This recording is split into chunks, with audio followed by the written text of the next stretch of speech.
Hi everyone, Eric Nelson here once again, and thank you for tuning into my YouTube channel. For today, I am back with another book review on Michael and Brian Turner's November Keys. Now, first of all, I would like to say that I love the following films: Goodfellas, The Village, and The Witches of Eastwick. Now, is there a way to combine those movies or the main plots of those movies and make them into one whole story? Now, I'm sure that many of you would say no, but but I have a theory, and that is to not just have one writer, but a father and son a father and son team of writers, and they should work on that project. And actually, the this is that project, at least in my uh, opinion, because November Keys, it really seems that there are a lot of motifs of the films of Goodfellas, the Village, and The Witches of Eastwick. Now, I'm not sure if Michael and Brian Turner, had any inspirations from those films, but if so, I think they had done a really great job at taking apart some of the motifs of the mob movies, the small town movies, or should I say the small village movies, and also the movies of the combination of magical and wickedness, which is probably, in my opinion, the best one is The Witches of Eastwick. However, I know I am sort of making comparisons of this book to films. However, I just wanted to give you all a much more better understanding of this book. But of course, this book stands brilliant and entertaining on its own. Now, in this small English village, a group of American gangsters come, and they want to accomplish business. In other words, they want to be the rulers of the village.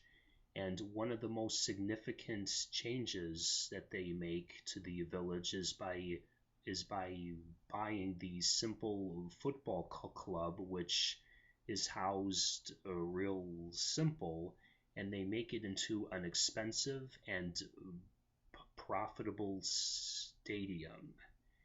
Now, the place isn't just for sports. However, they also use it to house their own drug cartels. And pretty soon, the mafia ends up buying more and more land, and they also intimidate and bribe many of the villagers. But there is one villager who is willing to stand up to the mafia, and he is the creator of this honey drink, and it's not well known for its wonderful taste, but it's also known for its, well, in my own words, its a magical benefits. Now, if that's not bad enough, there is also a former villager who is now an eccentric billionaire who also wants that honey drink. Now, if that's not bad enough, the mafia has their eyes on an oak on a oak tree. Now, how is that bad? Well, this is where I end my review of the book. Well, not really, but it ends my analysis of the main plot so that you guys can read it for yourselves. Now, I really like how the father and son the father and son sorry, the father and son team, Michael and Brian, were really able to combine many different genres into this one story.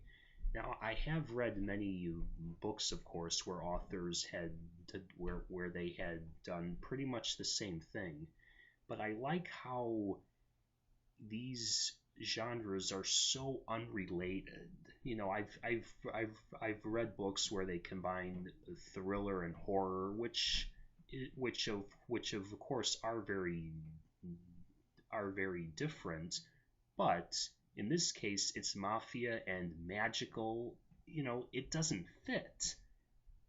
But however, these authors, they make it fit. And now I really wasn't a fan of the flashbacks because there is a lot of backs there is a lot of backstory in this where they talk about the history of the village and some of the background information on the characters. But but aside from that, it is still well worth the a read. Now, I also like this other motif